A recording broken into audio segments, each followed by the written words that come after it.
It's all Jay-Z. It's all Jay-Z. And he was working with R. Kelly, and they were making so many records together. You know, they made all of those records together. They both... For decades, Hollywood conspiracy theories have circulated, but recent admissions from one of its own have demonstrated precisely how dark Hollywood can get. Kanye West's latest claim that Jay-Z enticed popular female artist Aaliyah has shocked everyone. Aaliyah was a famous R&B artist in the 1990s and early 2000s for those who are unfamiliar with her. On August 25, 2001, at the age of 22, she sadly died in a plane crash. She was well known in the Black community and on her way to stardom. Jay-Z has long been accused of involvement in Aaliyah's death, and Kanye may have just proven it. The 45-year-old musician, who was formerly a close ally of the Carters, said that the Illuminati was controlling Jay-Z and many other celebrities. Sir, my mom ain't here. My mama was sacrificed. Me too. You understand? Yeah, I'm appreciate Michael you. Jordan, what about him? His daddy, right? Bill Cosby, his son, right? Dr. Dre, his son. You're out in Hollywood, a lot of people come up missing. Feels like it might be a lot of that in order to control, traumatize.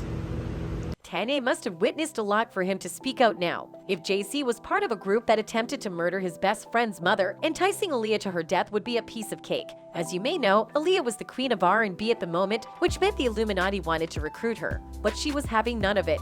Her refusal to join the movement may have enraged Jay-Z and other cult members, who eventually chose to replace her. Jay-Z and Beyonce met at about the same time. The Illuminati, who controlled Jay-Z, chose Beyonce to continue on the heritage because Aaliyah refused to join them. Meanwhile, Aaliyah was learning more about the Illuminati, and the more she learned, the more she believed her life was in jeopardy. Aaliyah mentioned a dream in a Paris interview weeks before her death, saying, "It's dark in my favorite dream. Someone is after me. Don't know why. I got fear. Then, suddenly I lift off. I fly away, far away. How do I feel now? It is like swimming in the air, free and without any weight. No one can reach me. No one can touch me. It's a wonderful feeling." The someone that was after her was most likely Jay-Z, who had been directed by the Illuminati, and the quick liftoff she mentioned signals death, but she is still ignorant. This theory may seem far-fetched to some, but when you look closely at the Carters' lives, you can see how Aaliyah's death secured their route to prosperity. In reality, it's all seen in how Beyonce is today living the life that Aaliyah could only dream of. This can be demonstrated by recalling Aaliyah's interview in Paris just weeks before her death, in which she discussed all of the dreams she wished to realize. "One day I will travel to Egypt.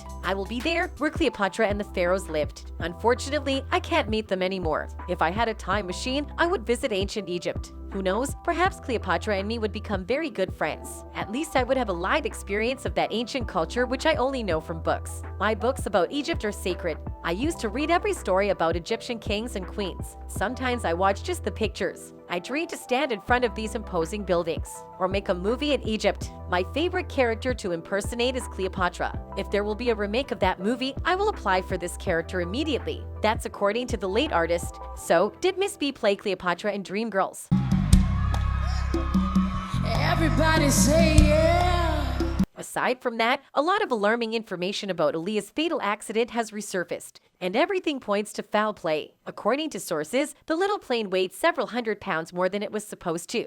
Furthermore, the weight was unevenly distributed, making the aircraft difficult to control while in flight. A toxicology report also indicated that the pilot had allegedly lied about his license and was under the effects of alcohol and drugs at the time of the crash. What had remained a mystery since the devastating disaster over 2 decades ago was why Aaliyah, a known anxious traveler, had persisted in taking the overcrowded plane back to Miami despite the fact that a charter jet was scheduled to pick her up the next day. Kathy Landolly, a music journalist, believes she has finally discovered the truth. The journalist has shed some light on what transpired during Aaliyah's final hours alive in her book, Baby Girl, better known as Aaliyah. She described in the book how a Bahamian guy who had been with the pop star only moments before her death stated that Aaliyah had never wanted to board the plane in the first place. Kingsley Russell, whose family had a cab and hospitality business in the Abaco Islands, was just 13 at the time and was with the singer as his stepmother took her crew to the airport for her return flight to the United States. Russell recalls that as a teen, when she spotted the jet that would take her back to the United States mainland, she refused to board and went back to sleep in the cab his stepmother was driving,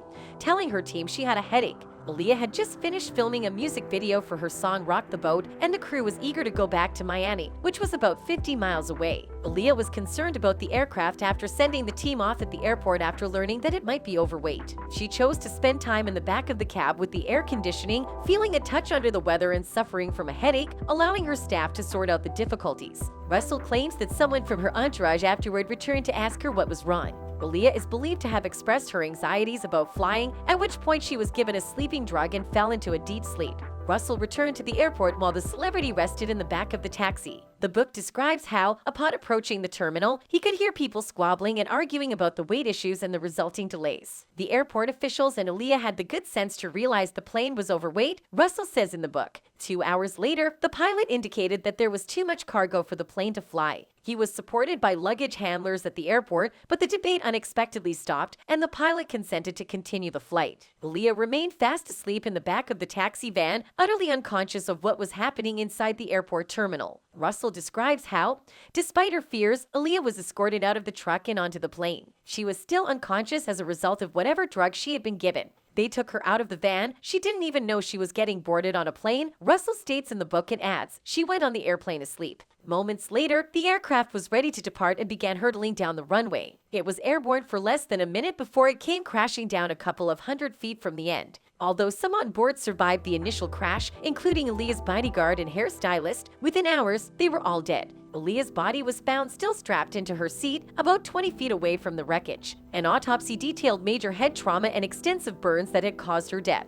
I'm not sure about you, but this entire story screams foul play. Greater forces appear to have been at work on that fateful day, as evidenced by Aaliyah and Beyonce's shared ancestors. Both came from an R&B family and had growing acting careers on the side. Furthermore, the names of the two artists were identical. Aaliyah, meaning the highest, most exalted one, and Beyonce, meaning one who was beyond others. Many saw this as proof that the two singers were on the same road, and it was concluded that Beyonce was the ideal replacement for Aaliyah. Fans, however, disagreed, claiming that Beyonce and Aaliyah were not on the same road. Some argued that at the time, Aaliyah was the it girl, and Queen Bey couldn't even compare, let alone compete. People trying to come for Aaliyah's vocals are missing the point. Aaliyah was that girl, one supporter wrote. Another added, people don't realize how big Aaliyah was. Those commenting about how much better Beyonce is than Aaliyah must be younger than 35.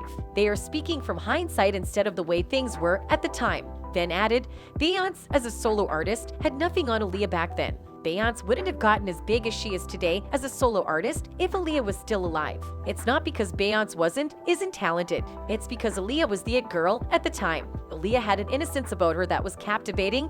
Maybe it was her humility. Could Jay-Z and the Illuminati dupe Aaliyah into dying and replace her with Beyonce? We'll leave the conjecture to you. That's it for today's video, folks. Bye.